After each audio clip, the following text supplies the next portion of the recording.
एक ऐसी mental technique exist करती है जो इतनी पावरफुल है कि कहा जाता है इसे दुनिया के महान दिमागों ने यूज किया, फिर चाहे वो निकोला टेस्ला हो या फिर अल्बर्ट आइंस्टाइन। लेकिन इस टेक्निक को दबा दिया गया, इग्नोर कर दिया गया और आज की एजुकेशन सिस्टम से पूरी तरह मिटा दिया गया। क्योंकि अगर तुमने इसे सीख लिया तो तुम सिर्फ स्मार्ट ही नहीं बल्कि एक खतरनाक इंटेलिजेंट इंसान बन जाओगे। ऐसी इंटेलिजेंस जो हर चीज को क्वेश्चन करेगी, वो पैटर्न्स देखेगी जो दूसरे नहीं देख सकते, ऐसे सोच पाएगी जो रियलिटी के लिमिटेशंस को तोड़ दे। और आज तुम्हें यही सीखने को मिलने वाला है। हम इसे चैप्टर वाइज तोड़ कर समझेंगे, एक एक स्टेप बताऊंगा ताकि तुम इस हिडन पावर को अनलॉक कर सको। एक बात बताओ, क्या तुमने कभी भी स्मार्ट इंसान को देखा है और सोचा है काश मेरा दिमाग भी ऐसा होता जो कॉम्प्लेक्स आइडियाज को मैजिक की तरह समझ लेता हो। लेकिन जैसे ही तुम ऐसा सोचते हो एक आवाज तुम्हारे दिमाग में आती है, लेकिन मैं तो ऐसा पैदा ही नहीं हुआ। यही है सबसे बड़ा स्कैम जो मॉडर्न एजुकेशन ने तुम्हारे साथ किया। उन्होंने तुम्हें ये मानने पर मजबूर कर दिया कि इंटेलिजेंस एक ऐसी चीज है जो या तो होती है या नहीं होती। अगर तुम पैदाइशी जीनियस नहीं हो तो तुम हमेशा पीछे ही रहोगे। लेकिन सच्चाई ये है कि जीनियस पैदा नहीं होते, वो बनते हैं। हर वो हाइपर इंटेलिजेंट इंसान जिसे तुम एडमायर करते हो उसने ये सब लक से नहीं पाया। उन्होंने एक सीक्रेट मेंटल फ्रेमवर्क सीखा जो 10 गुना ज्यादा तेज लर्निंग करता है, कॉम्प्लेक्स आइडियाज को एफर्टलेसली प्रोसेस करता है, हर प्रॉब्लम को तोड़कर उसका हिडन सॉल्यूशन ढूंढता है, ऐसे सोचता है जो नॉर्मल लॉजिक से बाहर है। और सबसे शॉकिंग बात यह है कि ये ब्रेन हैक सदियों से एग्जिस्ट करता है, लेकिन मॉडर्न एजुकेशन सिस्टम ने इसे मिटा दिया। स्कूल आखिर प्रिजन की तरह क्यों लगता है? क्योंकि उसका डिजाइन ही ऐसा है। ये रूल्स फॉलो करने वाले लोग बनाता है, जो फैक्ट्स याद करे बिना क्वेश्चन किए हुए, जो फॉर्मूला रट ले बिना समझे और जो कहा जाए सिर्फ वही करे। जीनियस कभी ऐसे नहीं सीखते। आइंस्टीन ने स्कूल इग्नोर किया और इमेज में सोचना सीखा। टेस्ला अपने दिमाग में पूरा मशीन का डिजाइन विजुअलाइज कर लेता था। इन्होंने एक अलग सिस्टम यूज किया, एक मेंटल ऑपरेटिंग सिस्टम जो उनके दिमाग को हाई स्पीड नॉलेज प्रोसेसर बना देता था। तुम्हारा दिमाग एक सुपर कंप्यूटर है, बस तुमने उसका यूज करना नहीं सीखा। सबसे शॉकिंग बात यह है कि तुम्हारा दिमाग ऑलरेडी जीनियस लेवल पोटेंशियल रखता है, लेकिन प्रॉब्लम ये हुई कि तुम्हें उनका इंस्ट्रक्शन मैनुअल दिया नहीं गया। पर अब सब बदलने वाला है। तुम्हारा दिमाग उससे भी ज्यादा कैपेबल है जितना तुम्हें बताया गया है। साफ बात है, तुम्हारा ब्रेन फिक्स नहीं है। ये एक स्टैटिक मशीन नहीं है जो एक ही स्पीड पर चलता रहे। यह एक बायोलॉजिकल सुपर कंप्यूटर है जो हर एक सेकेंड अपने आप को अडेप्ट करता है, ग्रो करता है और अपग्रेड होता है। बस इस बात पर डिपेंड करता है कि तुम इसे कैसे यूज करते हो। ज्यादातर लोग कभी अपना मेंटल ऑपरेटिंग सिस्टम अपग्रेड नहीं करते। वो सोसाइटी के दिए डिफॉल्ट फैक्ट्री सेटिंग पर ही चल रहे होते हैं। डीप थिंकिंग की जगह सिर्फ रट्टा मारना, क्वेश्चन करने की जगह सिर्फ रूल्स फॉलो करना, 25 साल की उम्र में भी वैसे ही सीखना जैसे 15 साल की उम्र में सीख रहे थे। लेकिन जीनियस ऐसा नहीं करते हैं। वो एक मेंटल अपग्रेड प्रोसेस का यूज करते हैं जो उन्हें नॉर्मल लोगों से भी तेज सीखने, ऐसे कनेक्शंस देखने जो दूसरे लोग नहीं देख पाते और कॉम्प्लेक्स लेयर्स में सोचने की पावर देता है। इसका कोर सीक्रेट है हाइपर विजुअलाइजेशन इनकोडिंग। ज्यादातर लोग वर्ड्स, सेंटेंसेज, लिस्ट और फैक्ट्स में सोचते हैं, लेकिन जीनियस सिमुलेशन, इमेज, मूवमेंट्स और सिस्टम्स में सोचते हैं। आइंस्टीन ने कभी थ्योरी लिखने से पहले फॉर्मूला नहीं लिखे। उसने अपने दिमाग में बीम ऑफ लाइट पर राइड करने का एक सिमुलेशन बनाया और देखा कैसे टाइम और स्पेस डिस्टॉर्ट होता है। टेस्ला अपने दिमाग में पूरा मशीन डिजाइन करता था, उनका मेंटल सिमुलेशन रन करता था और बिना किसी ब्लूप्रिंट के प्रिडिक्ट कर पाता था कि वो काम करेगी या नहीं। तुम भी इस चीज को सीख सकते हो। इसे सीखने के लिए इन स्टेप्स को फॉलो करो।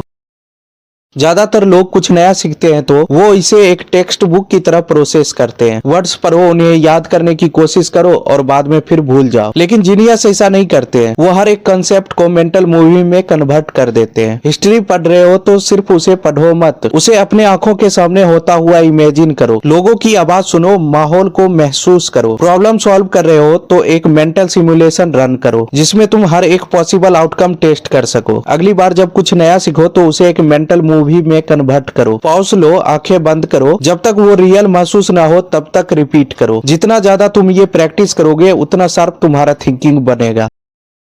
ज्यादातर लोग बॉक्स के अंदर सोचते हैं। जो बता दिया गया उसे मान लेते हैं, जो तरीका सिखा दिया गया बस उसे ही यूज करते हैं। समझते हैं कि सिस्टम जो सिखाता है वही सही है। लेकिन जीनियस इन मेंटल वॉल्स को तोड़ देते हैं और एक सिंपल सवाल पूछते हैं, व्हाट इफ। आइंस्टीन ने सोचा व्हाट इफ टाइम कांस्टेंट नहीं होता, थ्योरी ऑफ रिलेटिविटी बन गई। टेस्ला ने सोचा व्हाट इफ एनर्जी वायरलेस हो सकती, वायरलेस इलेक्ट्रिसिटी आई। इसी तरह हर दिन एक टॉपिक लो और उसे चैलेंज करो। व्हाट इफ ये बिल्कुल गलत होता, किसी चीज को 100 गुना कैसे अच्छा बनाया जा सकता है, इसमें कौन सी चीज मिसिंग है जो कोई नहीं देख पा रहा। ये तुम्हारे दिमाग को रियलिटी चैलेंज करने और ब्लाइंडली एक्सेप्ट करने की आदत तोड़ने में मदद करेगा। तुम्हारा दिमाग जब स्ट्रगल करता है तभी ग्रो करता है। तुम सिर्फ आसान सवाल पूछते हो तो तुम्हारा इंटेलिजेंस वीक ही रहेगा। जीनियस अपने आप से इम्पॉसिबल सवाल करते हैं, जैसे कि अगर मेरे पास इन्फिनाइट रिसोर्सेज होते तो यह प्रॉब्लम कैसे सॉल्व करता। अगर यह सवाल मुझे 5 साल के बच्चे को समझाना होता तो मैं कैसे समझाता। हर सुबह एक इम्पॉसिबल क्वेश्चन लिखो और 5 मिनट उस पर सोचो। सही जवाब की चिंता मत करो, बस दिमाग को अपना काम करने दो। ये तुम्हारी प्रॉब्लम सॉल्विंग एबिलिटी को नेक्स्ट लेवल तक लेकर जाएगा। अपने ब्रेन को ओवरलोड मोड में डालो। सीक्रेट ये है कि तुम्हारा दिमाग सबसे तेज तब सीखता है जब वो प्रेशर में होता है। अगर तुम सिर्फ एक व्यू पॉइंट से चीजों को समझने की आदत बना लेते हो तो तुम स्लो थिंकर बन जाते हो। लेकिन अगर तुम अपने ब्रेन को अलग अलग सोर्सेज से कॉन्ट्राडिक्टरी इंफॉर्मेशन देते हो तो वो lightning fast pattern recognition develop करता है। एक टॉपिक लो, उस पर अलग अलग ओपिनियंस पढ़ो, ऐसे वीडियोस देखो जो एक दूसरे को डिसएग्री करते हैं। उन कॉन्ट्राडिक्शंस को मिलाकर एक नया इंसाइट बनाओ। ये मेथड तुम्हारे दिमाग को ट्रेन करेगा ताकि तुम ऐसे पैटर्न्स देख सको जो दूसरे मिस करते हैं। अब समझो ये तुमसे क्यों छुपाया गया, क्योंकि अगर तुम ऐसे सोचना सीख लेते हो तो तुम्हें सालों तक स्कूल की जरूरत नहीं होती। तुम आउटडेटेड लर्निंग सिस्टम के कंट्रोल में नहीं होते। वो सिर्फ इतना स्मार्ट लोग चाहते हैं जो सिर्फ काम कर सके, लेकिन इतने स्मार्ट नहीं कि उन पर सवाल उठाने लगे। लेकिन अब तुम्हारे पास ये नॉलेज है, इसलिए बेस्ट ऑफ लक। वीडियो को लाइक और चैनल को सब्सक्राइब कर लेना।